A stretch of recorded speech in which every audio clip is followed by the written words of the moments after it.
हमारे चैनल को सब्सक्राइब करें और बेल आइकन दबाएं।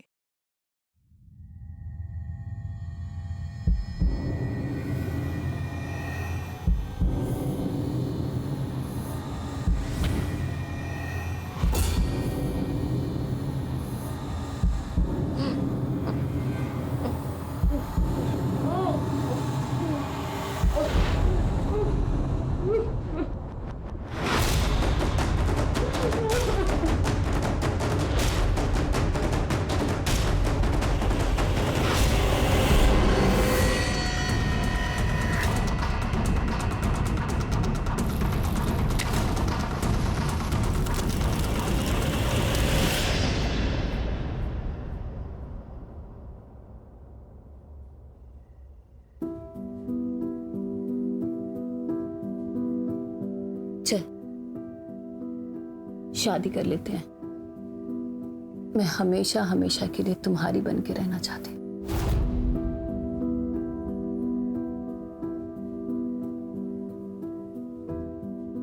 चल कर लेते हैं, पर तुम्हें आशीष को डिवोर्स देना होगा।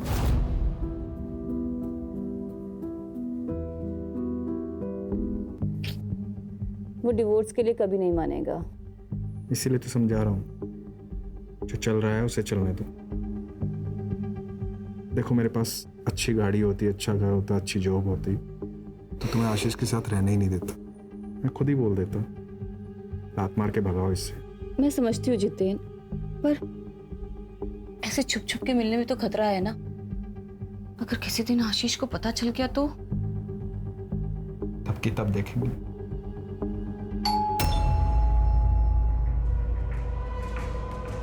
हे भगवान, वो आज इतनी जल्दी कैसे आ गए? तो तुम चुप हो जल्दी से।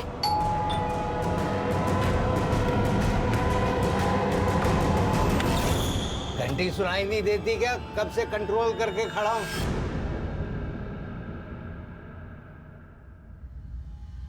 यहाँ टंकी फुल है मेरी, अभी खोलती नहीं तो यहीं टंकी खाली कर देता।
क्या हुआ? सब लोग ऐसे क्यों देख रहे हैं? मैं कोई चोर हूं क्या? हम कब से तुम्हारा इंतजार कर रहे हैं। 2 साल हो गए तुम्हें जॉब छोड़े हुए, अब तक तूने दूसरी जॉब भी नहीं पकड़ी।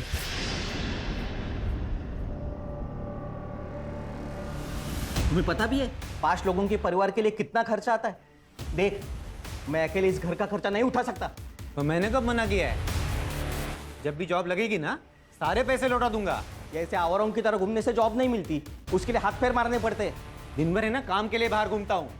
अगर इतना लग रहा है ना, तो तुम्हारे कमाई का एक निवाला नहीं खाऊंगा कल से। मुझे पता है जॉब कैसी ढूंढी जाती है, ज्यादा भाषण देने की जरूरत नहीं है। देख अक्षय, तू कल से घर में पैसे देना शुरू कर दे, नहीं तो चला जाए यहाँ से। चला जाऊं? ऐसे कैसे चला जाऊं? ये घर है ना, हम दोनों के नाम पे है। मैं नहीं जाने वाला। आपको पता भी है इस घर में जीना मेरे लिए कितना मुश्किल हो गया है, जहां बात बात पर जताया जा रहा है कि हम पर एहसान किए जा रहे हैं। मैं कुछ नहीं जानती, आप इनके पैसे दे दीजिए, नहीं तो हम ये घर छोड़कर चले जाएंगे।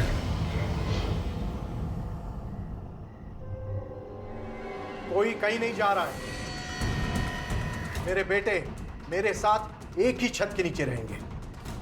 हाँ तो पूछिए नहीं इससे, जॉब नहीं करता तो दिन भर कहाँ घूमता रहता है? दिन भर जहां भी रहता हूं ना, आपके लिए अच्छा ही है ना। मेरे हिस्से का 2 वक्त का खाने का पैसा बच जाता है। कैसी बात कर रहे देवर जी? अनुराग ने कब आपको घर में खाना खाने के लिए मना किया?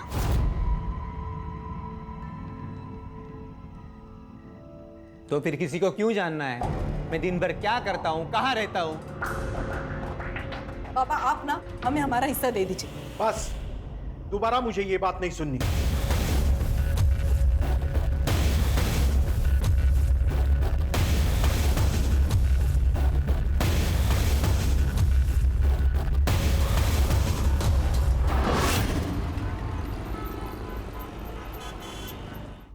सुनिए, वो मुझे कुछ पैसे चाहिए थे, वो घर का थोड़ा सामान लेकर आना है। अभी 2 दिन पहले ही तो दिए थे 1000 रुपए।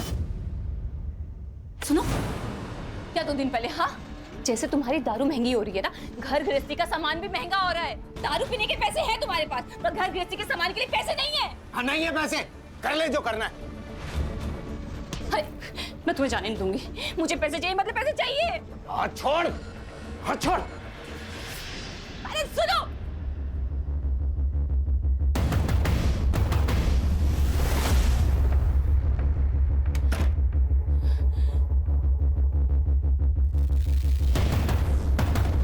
हाँ, वो अभी घर से बाहर निकला है। ठीक है।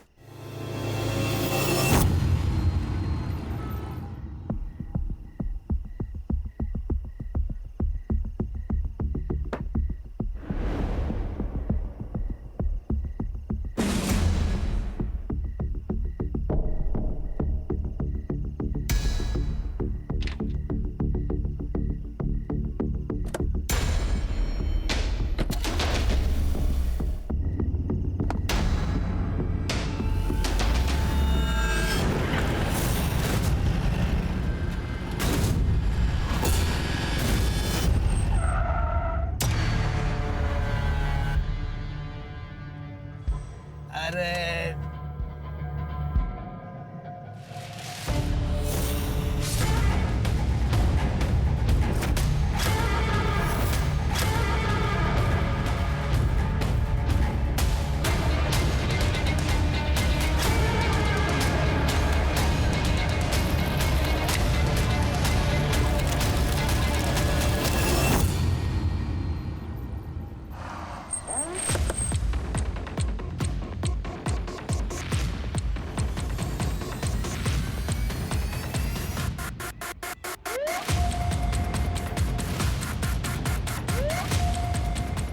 बॉडी पर कहीं भी स्ट्रगल के मार्क्स नहीं हैं, लेकिन बॉडी पर स्टैबिंग मार्क्स हैं।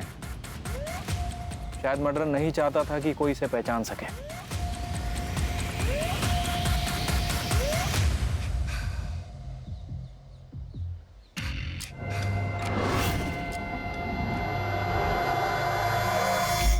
सर, 500 मीटर पर एक गाड़ी मिली है। गाड़ी के आसपास खून है।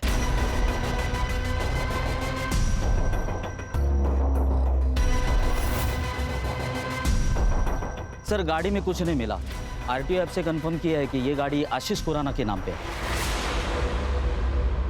आशीष खुराना? सर, आशीष खुराना की वाइफ सिमरन ने आज सुबह ही उनकी मिसिंग कंप्लेंट दर्ज करवाई थी। बॉडी के साथ में ये खून मैच करके देखो। सिमरन को बुला के आइडेंटिफिकेशन करवाओ, ये गाड़ी फॉरेंसिक में भेजो और आशीष का सीडीआर और कल रात की लोकेशन निकलवाओ। Yes sir.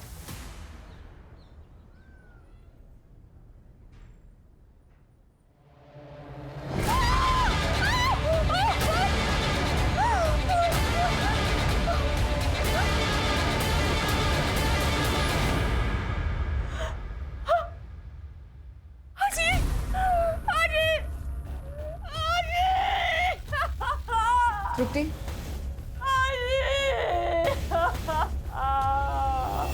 कल शाम को काम से लौटा तो 3rd फ्लोर से चिकने चिल्लाने की आवाज़ आ रही थी। मैं समझ गया पुराना फैमिली फिर से झगड़ा कर रही थी। जाके देखा तो आशीष गुस्से से भाग गया। सर, इन दोनों का तो लगा ही रहता है। आशीष शराब पी के आता है और फिर दोनों मियाँ बीवी में झगड़ा होता है। लेकिन कमाल की बात तो ये है सर कि कभी दूसरे आदमी के साथ झगड़ा हुआ ही नहीं। कौन दूसरा आदमी? सर, एक आदमी है, जब आशीष घर पे नहीं होता है ना तब वो घर पर आता है। मैं उसे जानती नहीं हूँ, लेकिन हाँ, मैं उसे देखूंगी तो जरूर पहचान जाऊंगी।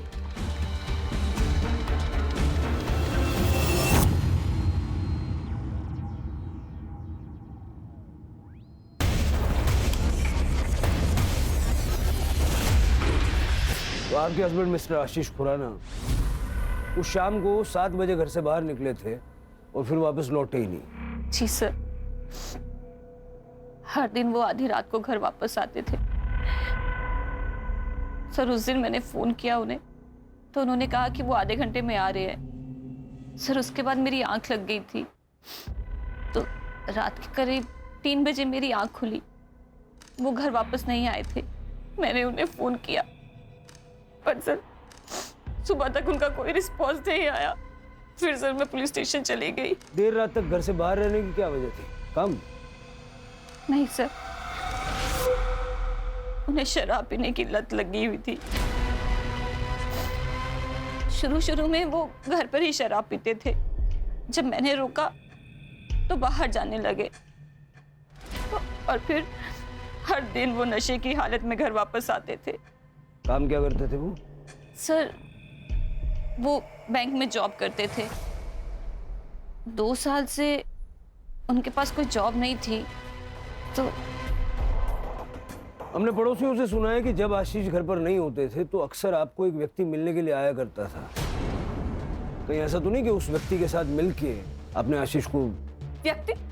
सर ये आप ये क्या कह रहे हैं? आप मुझ पे मेरे पति की मौत का इल्जाम लगा रहे हैं। फिर आप ये इन पड़ोसियों की बातें सुनकर मुझ पे इल्जाम लगा रहे हैं।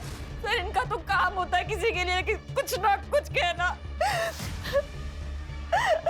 सर ये तो बस जले पे नमक छिड़कते हैं।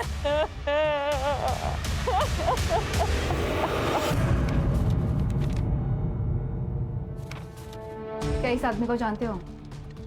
हाँ मैडम, यह आदमी तो कल रात को यहाँ पर बैठ के दारू पी रहा था। करीब 11:15 बजे ना वो यहाँ से निकल गया।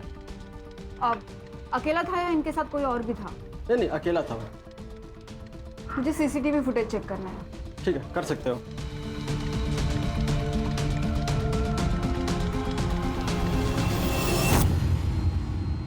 सर हमने बार का सीसीटीवी फुटेज चेक किया और जैसे मैनेजर ने हमें बताया वैसे ही आशीष बार में अकेला ही ड्रिंक कर रहा था और 11:45 को आशीष बार से अकेला ही निकला और आशीष के लोकेशन डिटेल के अनुसार वो नॉन स्टॉप ट्रैवल कर रहा था वहां तक जहां पर हमें उसकी बॉडी मिली, जो कि एक सुनसान जगह है। आशीष अकेला गाड़ी चला रहा था, इसका मतलब किसी ने रास्ते में उसे रोका और उस पर हमला किया। ये 12 तारीख की रात का मालजीपाड़ा का डंप डेटा निकल हुआ। Yes sir. Sir PM report और फॉरेंसिक रिपोर्ट आ गई है। सर रिपोर्ट के हिसाब से उसकी मौत 12 तारीख की रात 12 से 13 तारीख की सुबह 3 बजे के बीच में हुई। मल्टीपल स्टैबिंग और एक्सेसिव ब्लड लॉस और सर उसके लंग्स में धुएं के ट्रेसेस नहीं मिले, मतलब कि उसे मारने के बाद जलाया गया। और सर फॉरेंसिक में कुछ खास नहीं है, उसकी कार में उसके अलावा किसी के फिंगरप्रिंट नहीं है।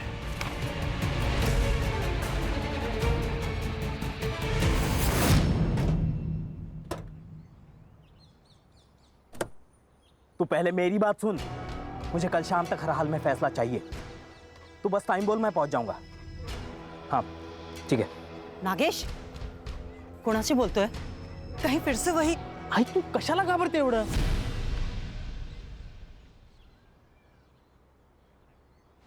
अरे दे, मैं सब पिक कर दूंगा। चल ठीक है, बाय।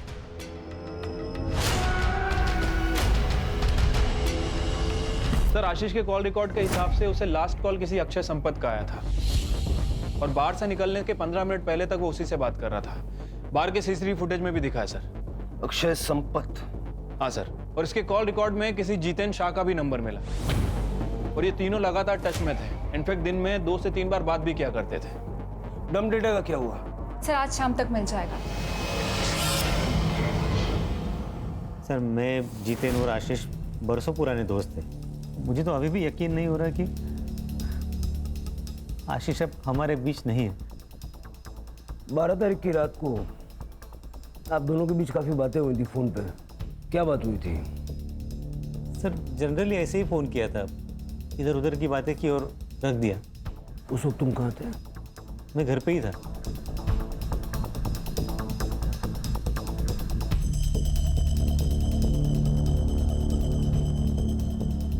हाँ कदम, ठीक है सर।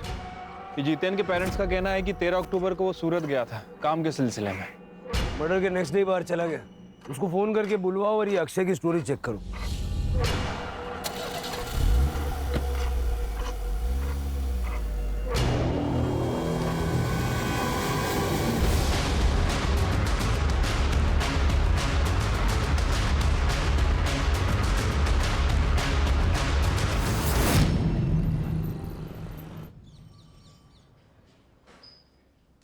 झूठ क्यों बोला? जिस वक्त आशीष बाहर से बाहर निकला उसी वक्त तू भी अपने घर से बाहर निकला, और फिर रात को 1:30 बजे तक तुम्हारा फोन स्विच ऑफ था। वो क्या है सर, मैं रात को अक्सर बाहर जाया करता हूँ। वो क्या है ना, मुझे पान खाए बगैर नींद नहीं आती। और रही बात मोबाइल की, तो मेरी मोबाइल की बैटरी डाउन हो गई थी सर, इसलिए स्विच ऑफ हो गया था। लेकिन मैं जैसे ही घर लौटा मैंने चार्जिंग पे लगाया और सो गया। कितने घंटे तक बाहर था? यही कोई लगभग 1 आध घंटा। पान वाले के वहाँ बहुत भीड़ थी क्या 1 घंटा लग गया? नहीं सर, वो क्या है, मैं पान खाने के बाद ड्राइव पे जाता हूँ, वो ट्रैफिक कम रहती है ना रात को। कौन से पान वाले के वहाँ गया था? चौरासिया पान वाला सर। अक्षय साहब, वो तो हमेशा आते रहते साहब। उस रात को भी करीब 12 बजे आए थे। तुम्हें इतना यकीन कैसा है? उस रात उन्होंने मुझे 2000 रुपए का नोट दिया था। मेरे पास भी छुट्टा नहीं था, उन्होंने मेरे पे भरोसा कर लिया। वो बोले मैं रोज आते रहता हूँ, बाद में पैसे लेके जाऊंगा। ठीक है, थैंक यू। हाँ, अक्षय तो दिन रात घर से बाहर ही रहता है। घर में तो बस खाना खाने आता है। पता नहीं कौन से बिजनेस की प्लानिंग कर रहे हैं। हमारी तो छोड़िए, उसकी खुद की पत्नी भी परेशान रहती है। मतलब दिन भर वो काम की वजह से घर पे नहीं होता है। सालों से उसे पान खाने की आदत है, तो रात को 1-2 घंटे के लिए वो बाहर चला जाता है। सर, पूरे घर का माहौल खराब करके रखा इसने। इसकी इन आदतों की वजह से हमने पूछना भी बंद कर दिया है। आप तो अक्षय की पत्नी है, आपको तो पता होगा ना कहाँ कितना वक्त गुजारते हैं आपके पति। सर, मैं ज़्यादा कुछ पूछती नहीं हूँ उन्हें। जब तक वो आता है मैं सो जाती हूँ, इसलिए हम दरवाजे को लॉक भी नहीं करते, ताकि उन्हें जब भी आना हो रात को वो आ जाते हैं।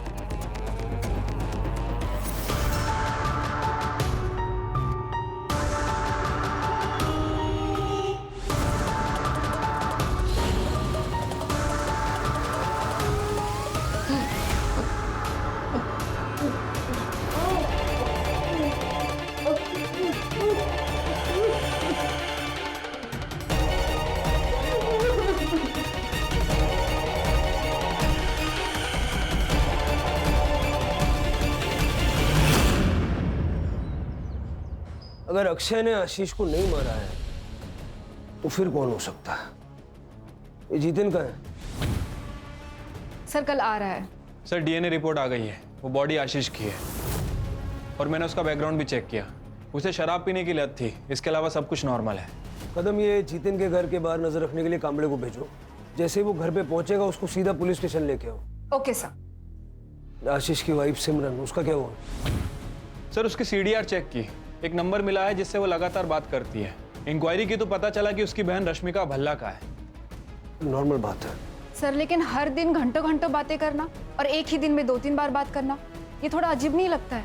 रश्मिका और सिमरन दोनों के सीडीआर और लोकेशंस निकलवाओ। सर, और इसके पास और एक जली हुई बॉडी मिली है।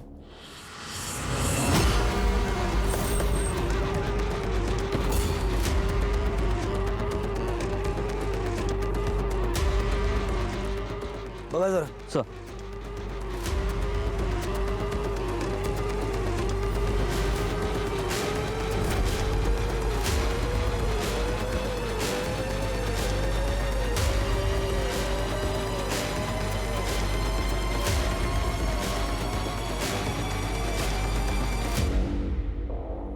सर, बॉडी को पेट्रोल से जलाया गया है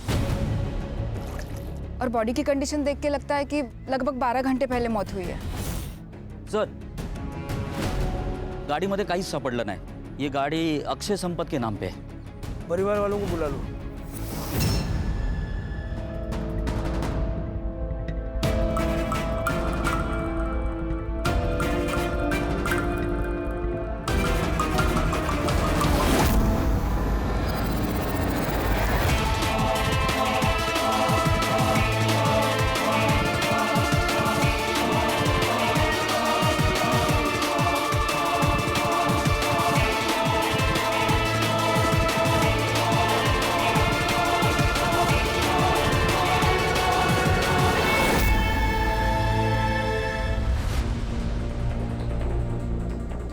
हमें बॉडी पर से ये वॉलेट, कपड़े और ये घड़ी मिली है। ये तो अक्षय के सर।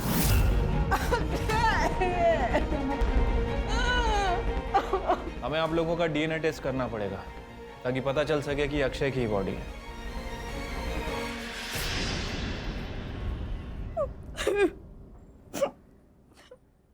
कोसते थे सर ये लोग हमें। उनकी नौकरी क्या चली गई, हमारी हालत तो भिखारी जैसे हो गई थी। इसीलिए अक्षय ने इनसे हिस्से की बात की थी। सर, मैं अपने फैमिली को टूटने नहीं देना चाहता था, इसलिए मैंने उसे हिस्सा देने से मना कर दिया था। सर, ऐसा कौन सा बाप है जो अपने बेटे की बुरी आदतों की वजह से उसे ना डांटे। 2 साल हो गए सर, और जॉब ना मिले, कैसे हो सकता है सर? मेरा बेटा कामचोर हो गया था, इसलिए मैं उसे सही रास्ता दिखाना चाहता था। तो घर तुम्हारी इनकम से चल रहा था, तो घर में भी तुम्हारी चलती होगी। बिल्कुल नहीं सर, भाई था वो मेरा। और सर कभी कभी समझाने के लिए सख्त रवैया अपनाना पड़ता है, और वैसे हम लोग सब प्यार से ही समझा रहे थे उसको सर।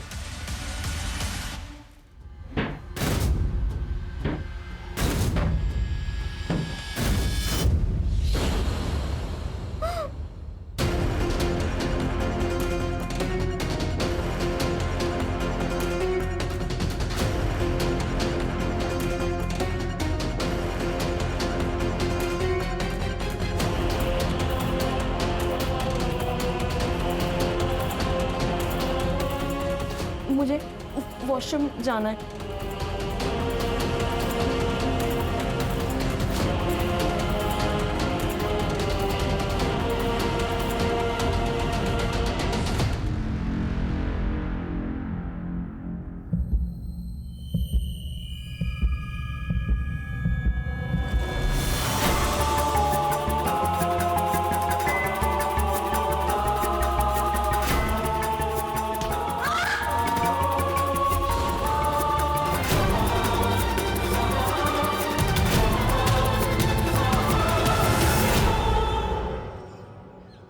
पहले आशीष और अब अक्षय, 2 दोस्तों की मौत हुई है।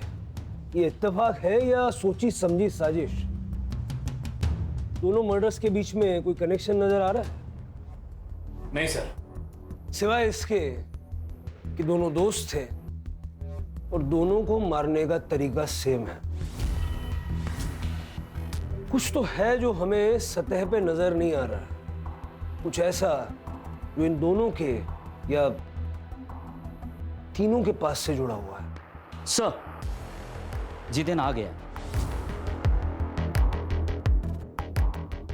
क्या? अक्षय नहीं रहा?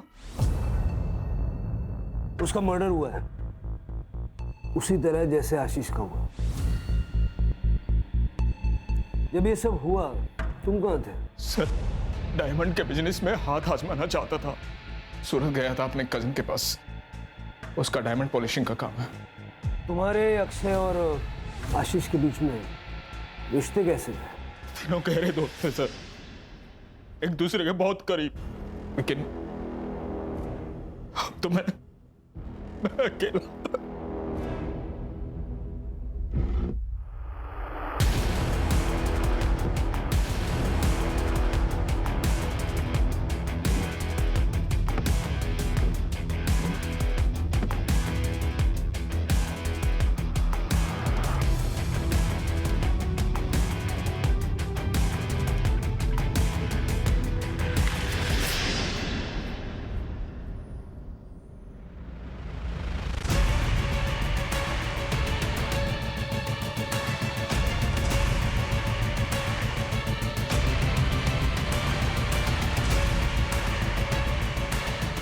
Hello please help me.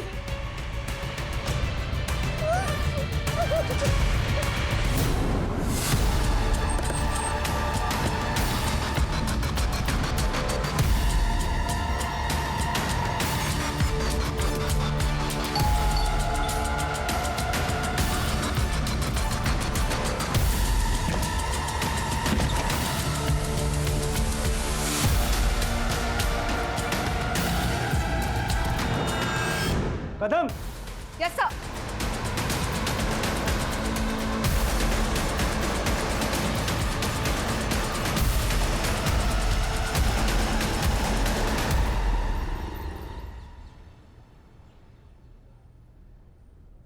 तुम्हारे साथ क्या हुआ था?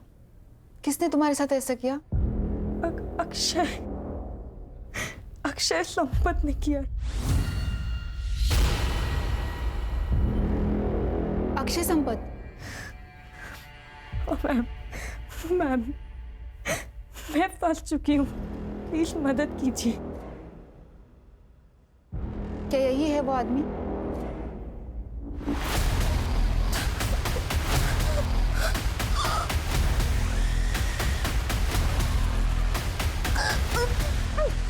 सर प्लीज आप बाहर जाइए।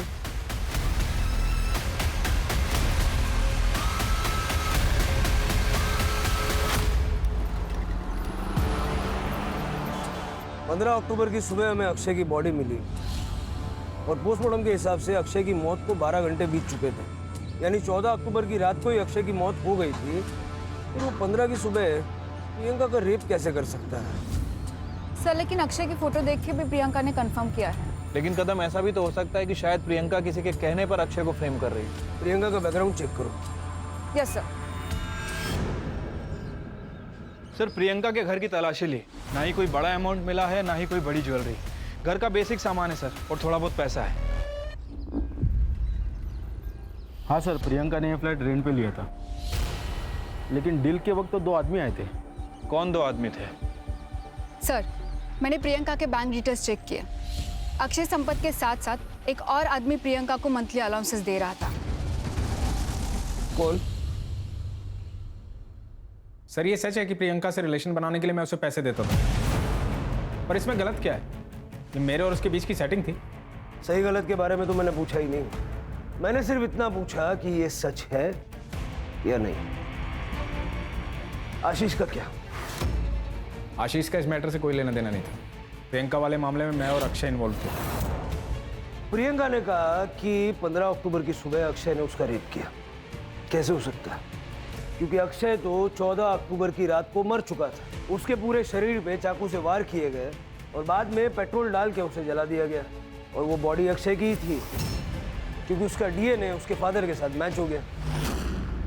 तो इस बारे में अगर तुम कुछ भी जानते हो, ये सही वक्त है बता दो। सर ये हो कैसे सकता है? मेरी तो समझ में कुछ नहीं आ रहा। मैं समझाता हूँ। तुमने और प्रियंका ने मिलकर अक्षय और आशीष को मारने का प्लान बनाया। तुम्हारा मोटिव क्या था? पैसा या कुछ और? सर ये आप क्या कह रहे हैं? आप इल्जाम लगा रहे हैं मुझ पे। मेरा इन दोनों मर्डर से कोई वास्ता नहीं है सर।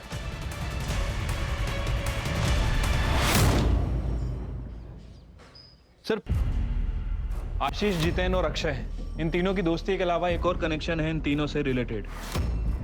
सर 3 साल पहले इन तीनों को एक बड़े स्कैम के चक्कर में पकड़ा था, लेकिन सबूत ना होने की वजह से इन्हें छोड़ दिया गया। मैंने उस केस के इन्वेस्टिगेशन ऑफिसर नचिकेत परब को बुलाया है।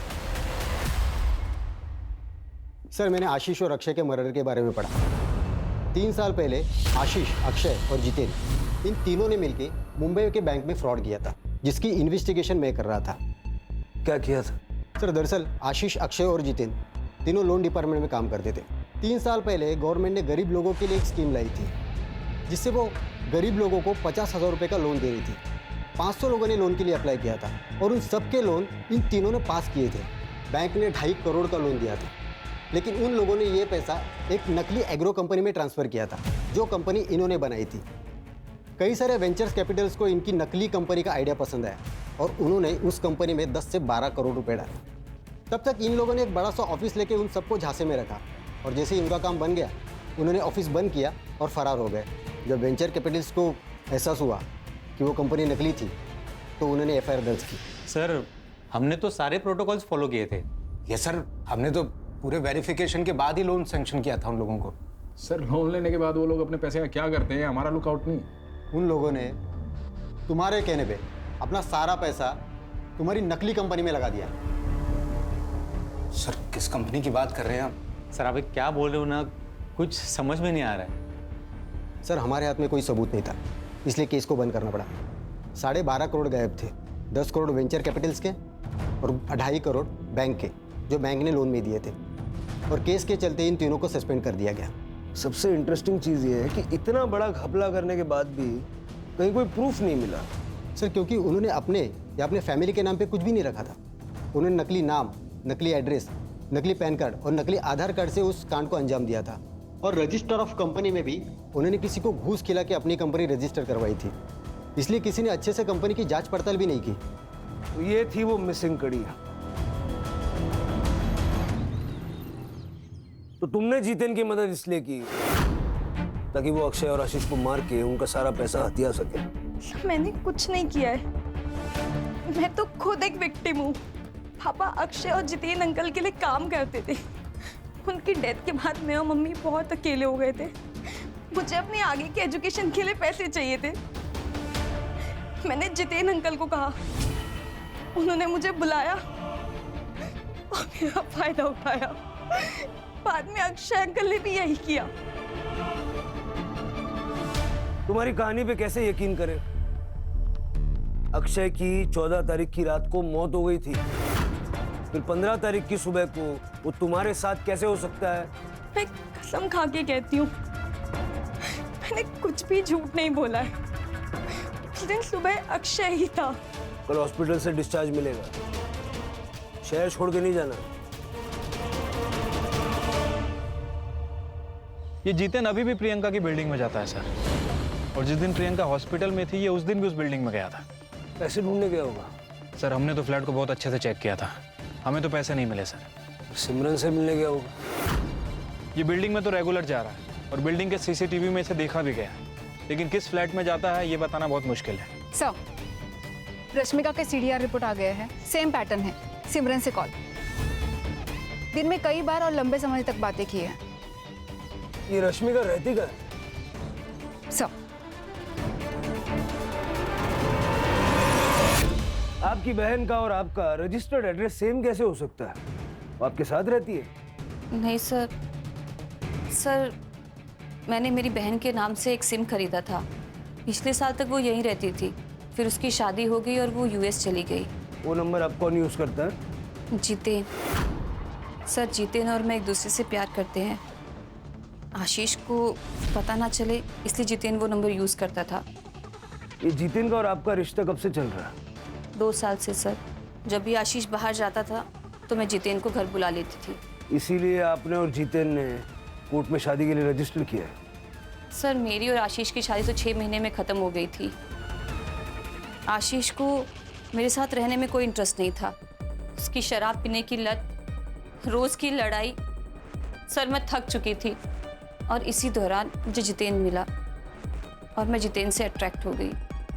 और इसीलिए आप दोनों ने मिलकर उसे रास्ते से हटा दिया ताकि आप दोनों आसानी से शादी कर सकें। नहीं सर, नहीं।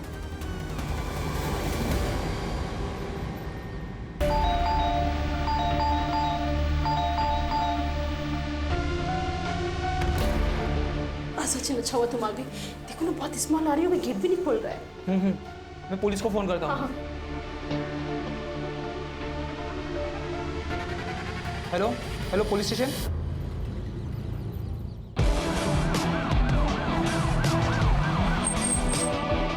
अरे चला बाजूला पटकर। सर ये मकान मालिक है, इन्होंने फ़ोन करके मुझे बुलाया था। दरवाजे के अंदर से बदबू आ रही थी सर, हम आपके आने का इंतजार कर रहे थे इसलिए हमने दरवाज़ा नहीं खोला। एक चाबी होगी ना आपके पास? खोल लीजिए।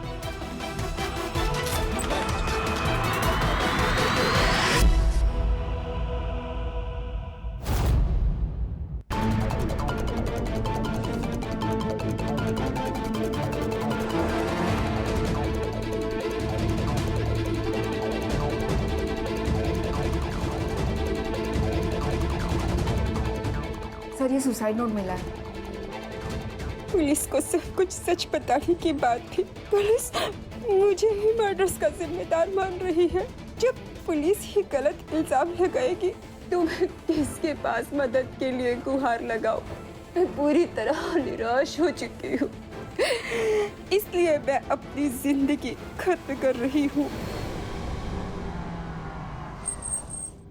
सर आशीष और अक्षय की मर्डर की इन्वेस्टिगेशन कहाँ तक पहुँची है? देखिए इन्वेस्टिगेशन अभी चल रही है, अभी कुछ कह नहीं सकते। आप लोग कुछ कहते ही क्या है सर? 2 लोगों का मर्डर हो चुका है और दोनों के ऊपर 12 करोड़ की लूट का इल्जाम है। एक लड़की ने सुसाइड कर लिया, चाहे तो आप उसको बचा सकते थे अगर आप अपना काम ढंग से करते तो। लेकिन आप लोगों ने ऐसी कोई कोशिश नहीं की। जवाब दीजिए सर। मैम अभी इन्वेस्टिगेशन चल रही है, जो भी अपडेट होगा हम आप लोगों को बता देंगे। प्लीज चलिए आप लोग। सर आइए। सर आप रात को सुकून की नींद कैसे सो पाते हैं ये जानते हुए कि आपकी वजह से किसी की मौत हो गई है? क्या आपको बुरा नहीं लगता इस बात का? जवाब दीजिए सर, हम सब जानना चाहते हैं इस बारे में। आप लोग प्लीज चलिए। लेकिन सर हमारे सवालों का क्या? मैडम आगे बात चला।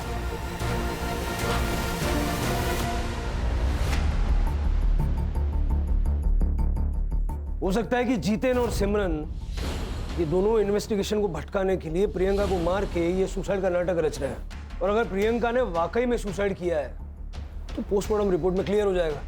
प्रियंका ने कहा कि अक्षय संपत ने उसका रेप किया, जबकि अक्षय तो एक दिन पहले ही मर चुका था। प्रियंका सच बोल रही थी। सर कसम से हमारे दिमाग में कभी ये ख्याल नहीं आया। और जिस रात आशीष का मर्डर हुआ उस रात 3 बजे तक मैं सिमरन के साथ था। कहानी बहुत अच्छी है, बहुत बढ़िया, लेकिन इस कहानी में ट्विस्ट है। 2 को-कॉन्स्पिरेटर्स की गवाही तो चलेगी नहीं। आशीष को मारा पैसों के लिए और प्रियंका को मारा हमारा ध्यान भटकाने के लिए। सर ये आप बार बार क्यों कह रहे हैं? जो मैंने किया ही नहीं उसको क्यों बुलवाना चाह रहे हैं आप मुझसे? सर ये गोविंद संपत परिवार की हिस्ट्री चेक की है, पता चला है कि गोविंद की गीता नाम की भाभी है। ये गोविंद गीता को कुछ पैसे भी ट्रांसफर किया करता था और गीता का एक बेटा भी है, नागेश नाम है उसका। और गीता ने पनवेल पुलिस स्टेशन में उसकी मिसिंग कंप्लेंट भी कराई है। 14 तारीख से गायब है, 14 अक्टूबर से।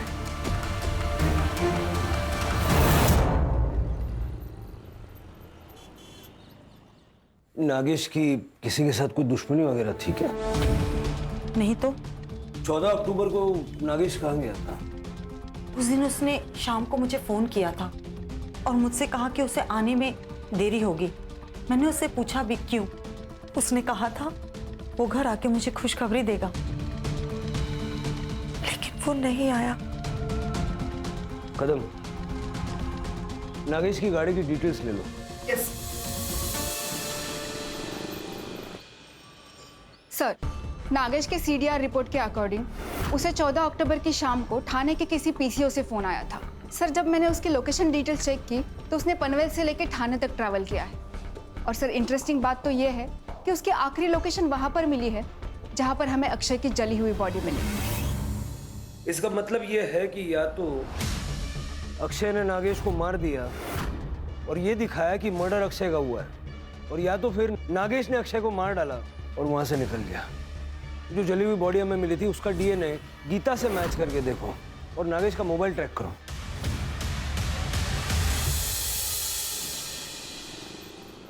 सर ये नागेश का फोन थोड़ी देर पहले पुणे में ऑन हुआ था, लेकिन स्विच ऑफ हो गया। सिम कार्ड डीलर को ट्रेस। सर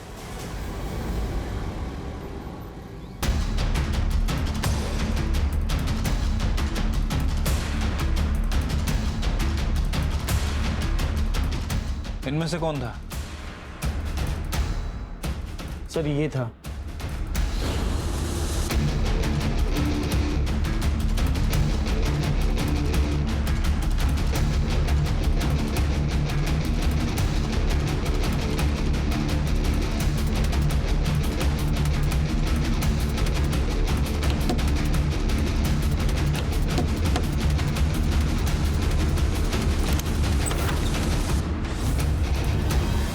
मैं संपत परिवार के पड़ोस में ही रहती थी।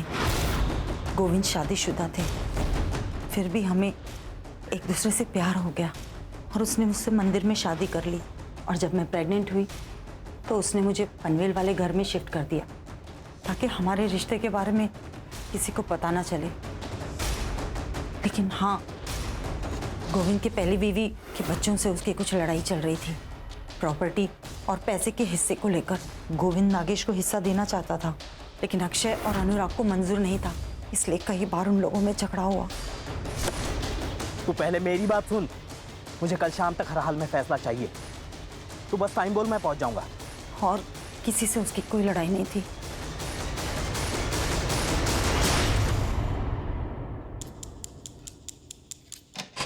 मुझे ये बताओ 12 तारीख की रात को क्या हुआ था?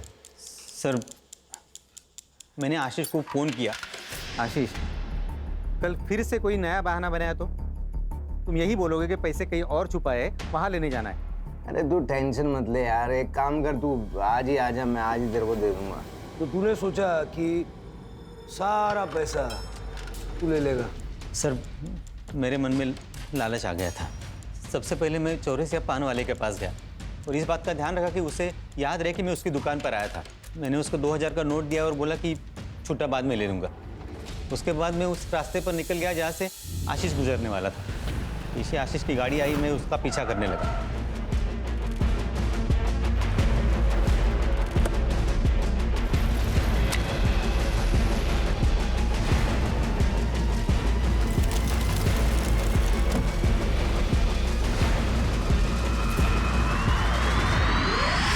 सर बैंक के फ्रॉड से हमें 12.5 करोड़ रुपए मिले थे।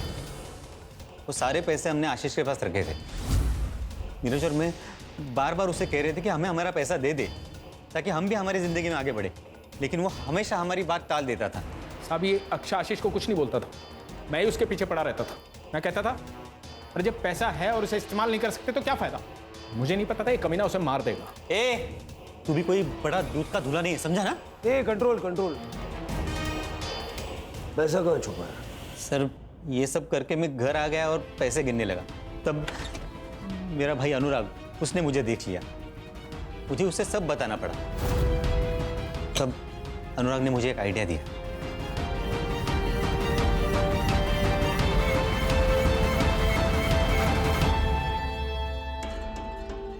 देखिए आशीष के मर्डर केस में ना चांसेस है कि पुलिस तुझ पे शक करे, क्योंकि उसे लास्ट कॉल तूने किया है और ये भी हो सकता है कि वो जो पान वाला है वो तुझे याद नहीं रखे। तो फिर अभी क्या करना चाहिए? देख भाई, तुझे मरना होगा। क्या? अरे मतलब तेरे नाम पे किसी और को मरना होगा। लेकिन ऐसा है कौन? तो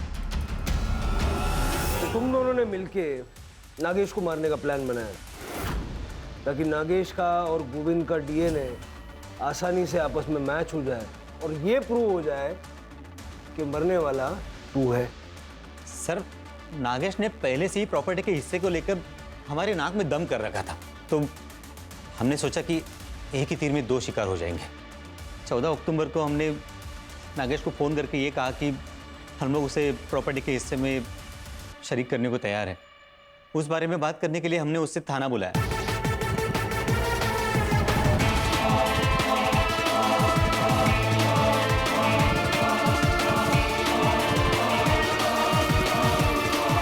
अनुराग और मैं रात भर यहाँ वहाँ घूमते रहे, यही सोचते कि आगे क्या करना है। तब अनुराग ने मुझे बताया कि उसे सब कुछ सेट करने के लिए कुछ वक्त चाहिए। तो मैंने सोचा मैं भी अपना समय प्रियंका के साथ बिताऊं। लेकिन सर जब मैं वहाँ पहुँचा तब मुझे नहीं चाहिए पैसे, जाओ। किसे जाने को बोल।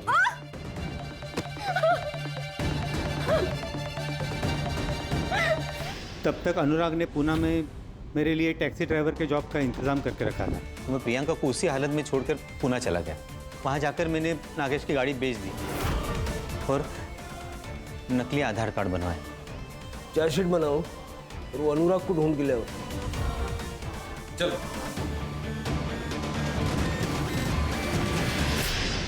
इतने गरीबों को लूटा, बैंक को बेवकूफ बनाया, करोड़ों रुपयों का गबन किया, अंत में क्या मिला? पैसा जरूरी है, लेकिन अनैतिक रूप से कमाया हुआ पैसा क्या वाकई आपके काम आ सकता है? सर जैसे आपने बताया था, मैंने प्रियंका के होम टाउन का एड्रेस निकाल के उसकी माँ को पानीपत में खबर पहुंचा दी है और उनको ये भी बताया है कि उनकी बेटी कॉल सेंटर में जॉब करती थी।